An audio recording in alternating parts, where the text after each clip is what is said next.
many characters get new information that leads them closer to solving the case, others are taken advantage of in one of the show's most brutal episodes yet. Don't change the channel, don't touch that dial. We got it all on UA channel. Take off your sneakers.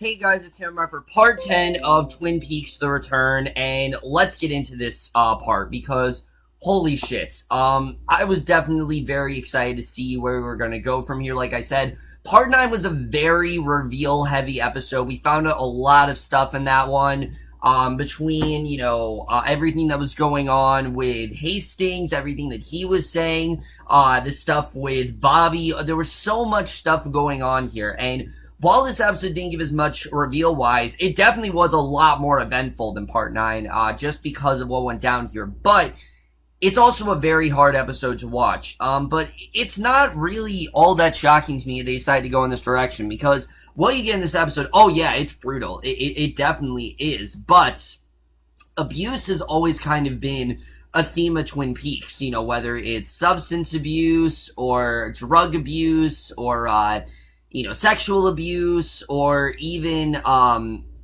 like self-destruction. That's always been like a big theme of this show, are all these characters getting taken advantage of, and that's very much what went down here. There were some very hard scenes to watch in this episode, but again, I really do give credit to the writers for going here and taking a risk and not being afraid to go in some really strange, really dark places with this episode. I thought it was only a matter of time before we get an episode like this, and I'm not exactly upset that we did get this episode. I thought this was still a very well done episode. I really did enjoy this one overall, definitely. There is a lot to talk about though in this one.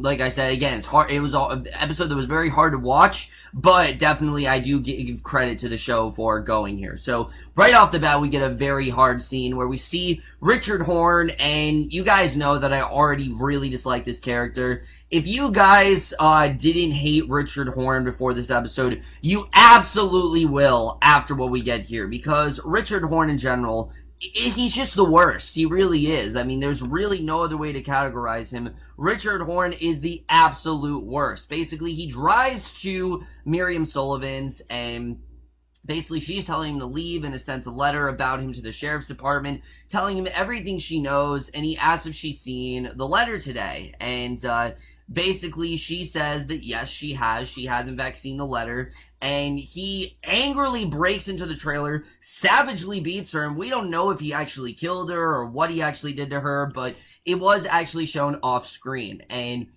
that's something I really like that Lynch did here. Lynch made a very wise choice to actually not show the abuse that Miriam was going through, because it's much worse hearing it than it is actually seeing it. Sure, we know it went down, but just hearing it, it just shows how forceful Richard really is and how much Miriam is being taken advantage of.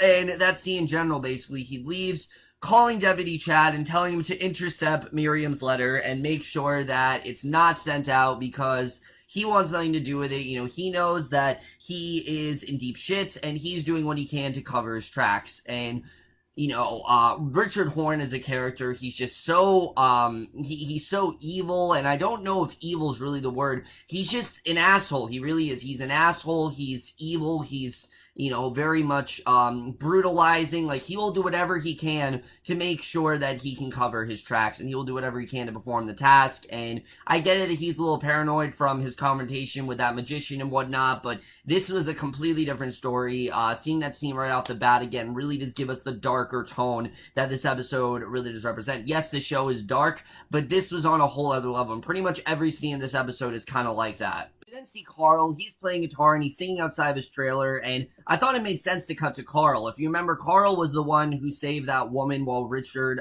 just killed her child, and he stops when this red mug is thrown through a trailer window by Steven, who is brutally abusing Becky. And I mean, like, he's on top of her, he's slapping her, like, it's it's a really bad relationship. And sure, Becky might have gotten drugs from him and maybe it seemed like they were okay, but it's just like Laura Palmer. On the surface, Laura Palmer is perfect. There's nothing wrong with her. She is the idealistic, perfect child. That's everything that she is. But that's not who Laura really is. Laura was a drug addict. Laura had a lot of substance abuse problems. Laura wasn't really good with maintaining healthy relationships. Laura Palmer was not a great person. She really wasn't. And that's, again, something the show really does. I've always loved about the show is that it takes people, it takes modern cliches and really shows who they really are. And really, that's kind of what the show's doing with Steven and Becky. From a distance, we think that Steven and Becky are just a happy couple and that they're just doing drugs and things like that. But obviously, this is a much more destructive and violent relationship than we thought it was. And we can totally understand why Shelley does not want Steven to be with Becky. Kind of like because she had sort of a similar thing, when she was with, I can't think of his name right now. But, when she had that relationship with that one dude and with Leo, it's kind of like what happened with Leo. That's kind of what's happening with Becky now, is that Becky is kind of, Steven is kind of like Leo in that sense. So, Ronnie Mitchum then goes over paperwork as this girl, Candy, comes in, and she's trying to swat a fly and ends up hitting Ronnie in the head with a television remote, and Bradley comes in as Candy becomes hysterical over wounding Rodney, and the way that Bradley and Rodney act, Candy is extremely obedient, and they treat her as if she's their slave, and they're not, at all nice to her. They treat them out like absolute shits, and again, that's a big part of this episode, is the idea of abuse. Like I said, that's like the main theme going on here, and I really did like that. I liked that one theme tied everything together. I'm not saying I like seeing people get abused. I'm just saying I liked, seeing this theme here. I thought it actually worked really well for this episode. I thought there was something that actually I really did enjoy here.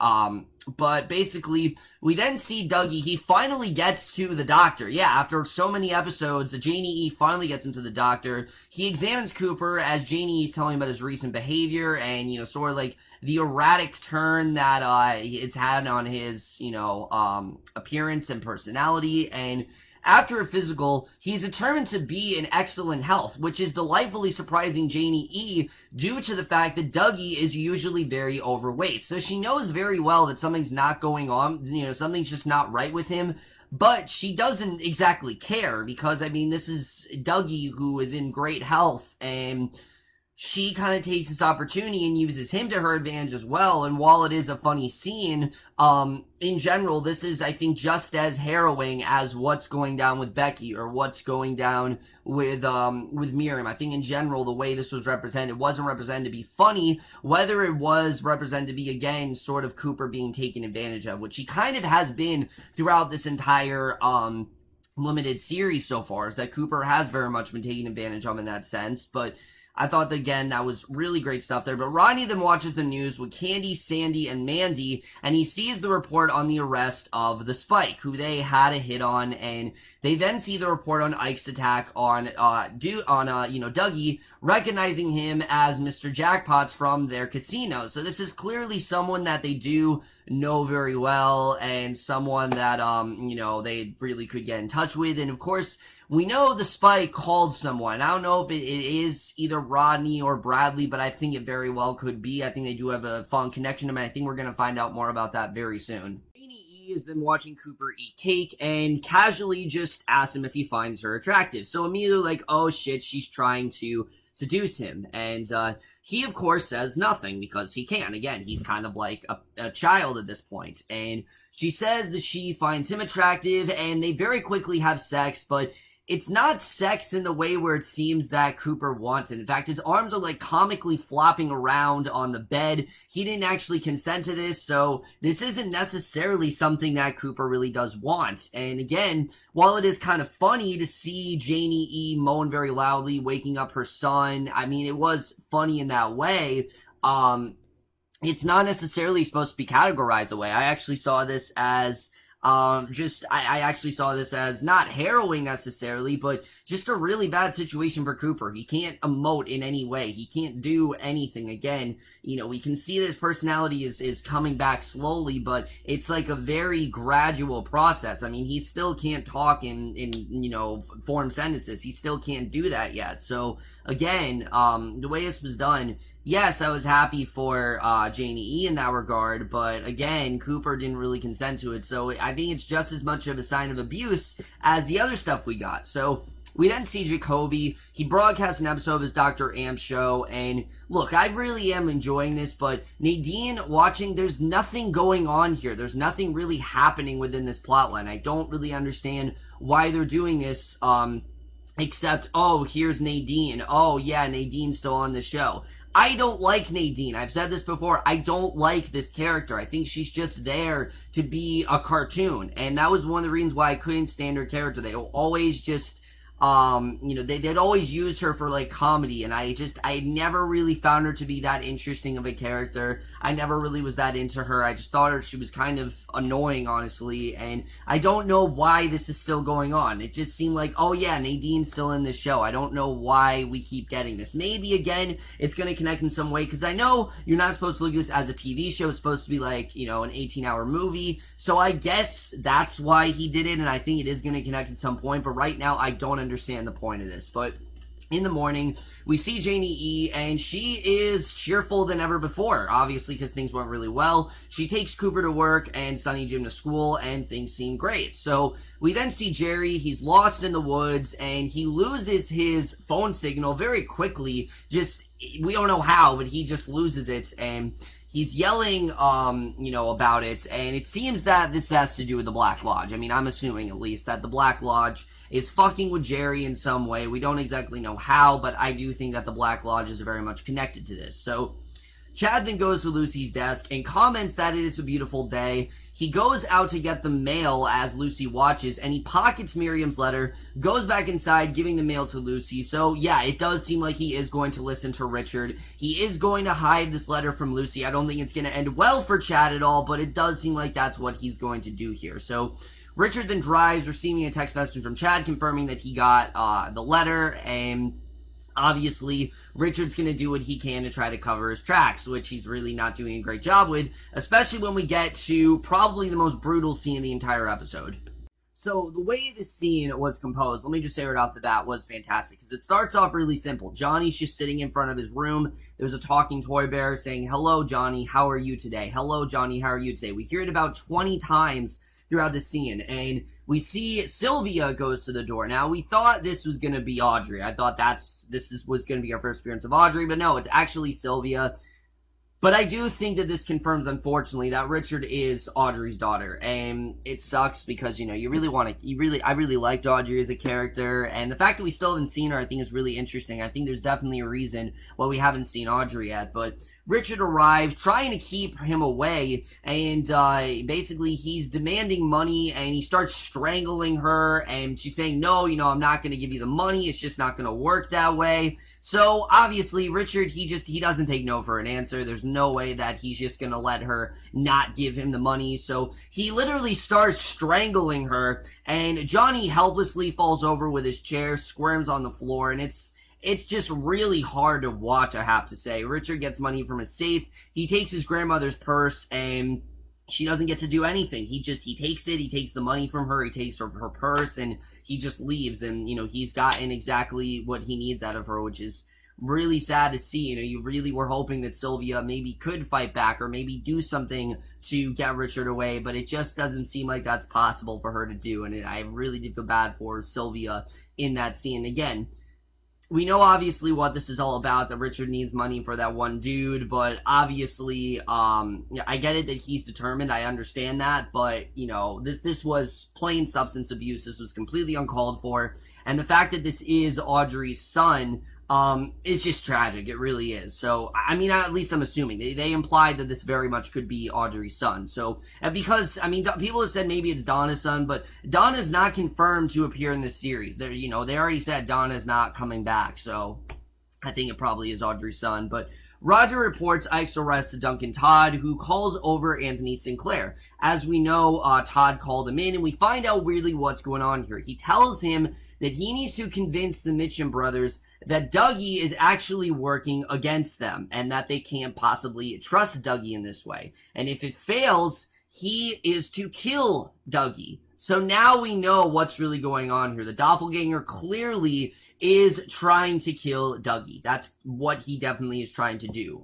He's trying to make things, living hell for the real Cooper, and I think that he wants to take Cooper's place. I think he wants to be the real Cooper, obviously. We didn't see the doppelganger in this episode, but his presence is very much, it's very much infused into this show, definitely. It's definitely infused into this episode. In Todd, you see it in Richard. I mean, you see it in a lot of characters throughout this episode, but I did like that we finally found out what Todd is really set on doing, what his whole mission really is all about, and basically it is, in fact, have to do with killing Jones, which I don't know if that's really going to happen. I think it'd be interesting if Dougie does get killed, but I really doubt that's actually going to happen. We'll have to see the way that really does go. So in probably the only somewhat pleasant scene in the episode, we see Albert and Constance. They're having dinner as Cole and Preston are joyfully watching. And, things are great. They're just talking about old times and they're having a fun time together. So at the Silver Mustang Casino, the Mitchum brothers watch on the security cameras, and Sinclair approaches Warwick and he states that he wishes to speak to the Mitchums. And they send down Candy to get Sinclair. Again, Candy is just extremely obedient. It seems that anything they ask her to do, she just does for them. And when she finally brings him to the office, Sinclair tells them that Dougie Jones is trying to prevent them from their insurance claim for their hotel that burned down due to arson. That basically Dougie is trying to prevent all that. And that basically... that's exactly what's going on. They obviously need money, and Dougie's trying to keep them from getting the money. So back home, they make plans to deal with Dougie, and they're going to go after him. There's going to be a lot more going down there. We know, obviously, Dougie is very strong. We know that, obviously, Cooper, in Dougie's body, he has this incredible strength, and I think we're definitely going to see something go down with them in the next coming weeks. I don't know exactly what, but something is going to go down there. So Colden sits in his hotel room, he sketches and answers the door, and he sees a vision of Laura Palmer, and he hears Sarah Palmer shouting her the former names before he notices Albert, and Albert actually shows him Diane's text, which I was very surprised we got this so quickly, but yeah, he sees Diane's text saying that it was sent from Mexico, and her response to it saying that they actually do have Hastings. So he now knows what's going on here. He knows about, obviously, the interrogation with Hastings. He knows about all of that. And Preston comes and shows them a photo of the glass box in the presence of Cooper's doppelganger and another man. So finally, after so many parts, we now get what the whole Sam Colby thing was all about. Remember, it all kind of traces back to the murder of Sam Colby and Tracy Brand. Sam Colby, remember, was tasked to look at the glass box and never take his eyes off it for a second. And here's what I'm thinking. I'm thinking, and I could be wrong here, but I'm betting that he was told by Mr. C, the doppelganger, to stare at the glass box and never take his eyes off it. And as we know, since he did, that's why he did in fact get murdered. And that is how Mr. C came after him. So I think that definitely is what's going on here. I think that probably, I had a feeling that he was the one behind the killing, but I like that we do have this confirmed now, that we now know that basically this was all Mr. C that was the cause of this, and it makes a lot of sense as to how he demonstrated this whole thing going down. It makes sense as to why Sam Colby was murdered when he was. So I think we're definitely going to get more going on with that. But Sylvia then tells Ben about Richard's attack, expecting him to cover for her money stolen by Richard, and Ben is very much against it. Like, he's very adamant on, no, you can't take my money, I need your money. Even though she was attacked, he doesn't really seem to care.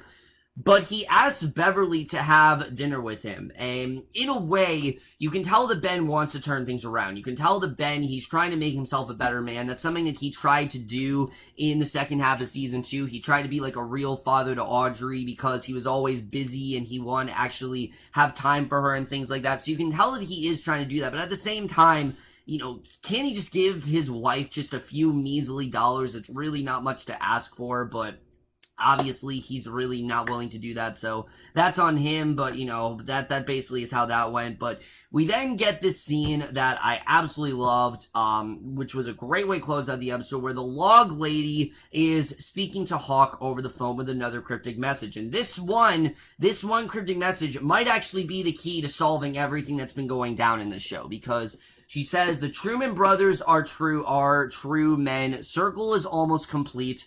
Dream of time and space, that what is and is not. And she says the most important part of this is she says that Laura is the one. So yeah, that's basically the way this episode does end. We get the Roadhouse performance, but we're gonna jump into this right now because there definitely is a lot to talk about with this big reveal.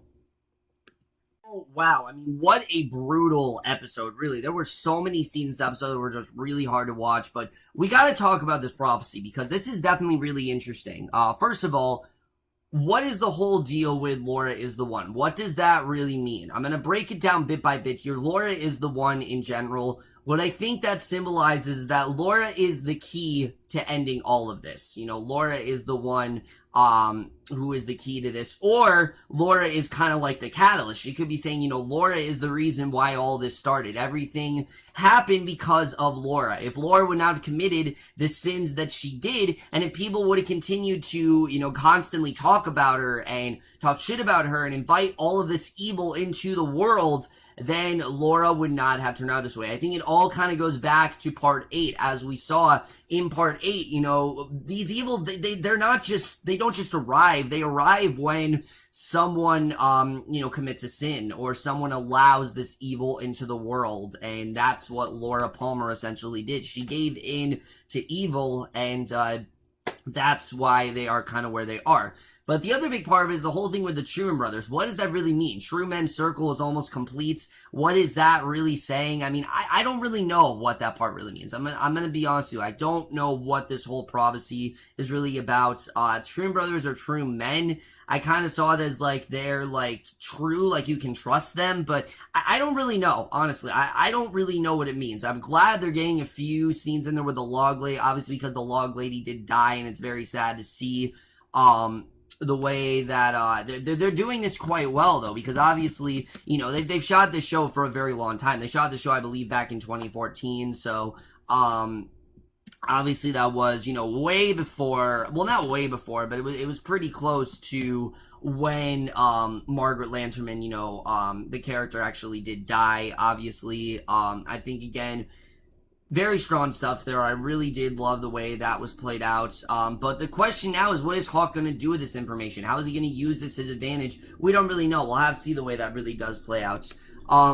As far as this information that Cole now has, we now know that Mr. C was very much behind the whole thing with Sam Colby and Tracy Brand. And it makes a lot of sense if you really think about it. I mean, obviously, everything that's happened has kind of stemmed from that murder, and I think that was kind of Mr. C's first action. Like, if you betray him, that's what he's gonna do. And knowing what could happen to Hutch and, Chantal, it's a lot scarier to think about. I mean, if they betray Cooper and they don't follow this task and it doesn't go the way that he wants it to, who knows what they could do? Who knows what he could do to them? I mean, if he can do that to Sam Colby and Tracy Brand, anything is really possible. So I definitely think that is kind of a warning sign as to what's going to happen to someone like a Hutch or a Chantal. I just don't really see that going well for them.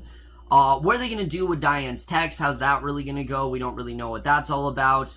Cole's seeing the vision of Laura, I think, again, is kind of showing that Laura is kind of the thing that started all this. Again, I don't really know. That's just my interpretation of it, but I think that's what it really means. As far as the whole thing with the Mitchum brothers, I think they're getting their revenge on Dougie. I think they're going to go after him. I think that this is not going to be the last fight that Dougie has. And I think things are going to get even worse for Cooper than we already have seen. I think he's going to get into a fight. I think he's going to have to take down the Mitchum brothers, and they're not going down without a fight. That is for sure. I think that's something that he definitely needs to realize. And, I'm interested in seeing the way that does play out. And I like that, Sinclair actually did perform the task. It seems that things are actually going to go well for Todd and Sinclair, so we'll have to see what really does happen with that. as far as what's going down with Chad, obviously, Chad hid this from pretty much the entire police department, as Richard told him to do. I don't know if he's really getting away with this. I just don't really know if that's really going to work out for Richard. We'll have to see. But I do think Richard is going to meet a very brutal end very soon. I think they're very much setting up Richard's death. Like, we want this character to die. We want to see him killed. I think they're going to kill him. I don't think he's getting out of this limited series alive. I just don't really see that happening. And is he possibly the son of Audrey? Like I said, I do think that this could be Audrey's son. Why haven't we seen her? I have no idea. It's a mystery to me. I think there's a specific reason why. But I definitely do want to see Audrey before this ends, because obviously if we see Ben, we're going to see Audrey. I think we're eventually going to see Audrey eventually. Her name's been dropped quite a few times, and I don't think that is unintentional at all. Again, I've said before, nothing David Lynch does on the show is unintentional. But again, I thought this episode, the way they really did represent abuse was really well done, showing that they really had no control and showing that they really couldn't do anything about it.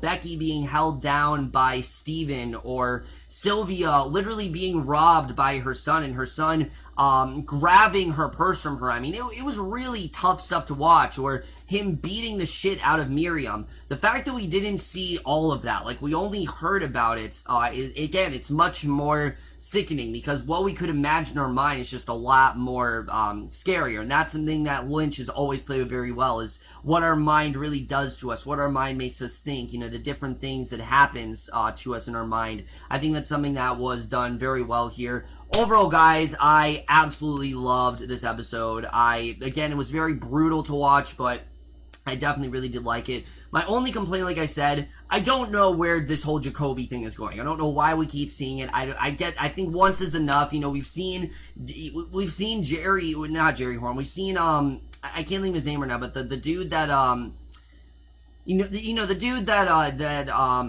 Donna was in relation with. I can't think of his name right now, but we saw him once, and I don't think we need to see this character again. I don't feel like they're doing much with him. Jacoby and Nadine, it's just, there's nothing really to this character in my opinion. There's not really doing much with them right now, and I do think it's gonna make sense eventually, but just in this episode, it just felt really out of place to me. Like, I get it, they wanted to have some lighthearted stuff in there, but it just felt very forced. Like, oh, here's some lighthearted stuff. Other than that, guys, this was by far one of the strongest entries so far, and I am definitely going to give Twin Peaks The Return Part 10 an A. Over, guys, doing this episode of Twin Peaks The Return. Let me know what you guys thought of this part overall, left your thoughts in it, and I will see you guys in my next video, which will be for Part 11 of Twin Peaks The Return, and then I will be officially caught up on this, and I will see you guys for that. Okay, bye.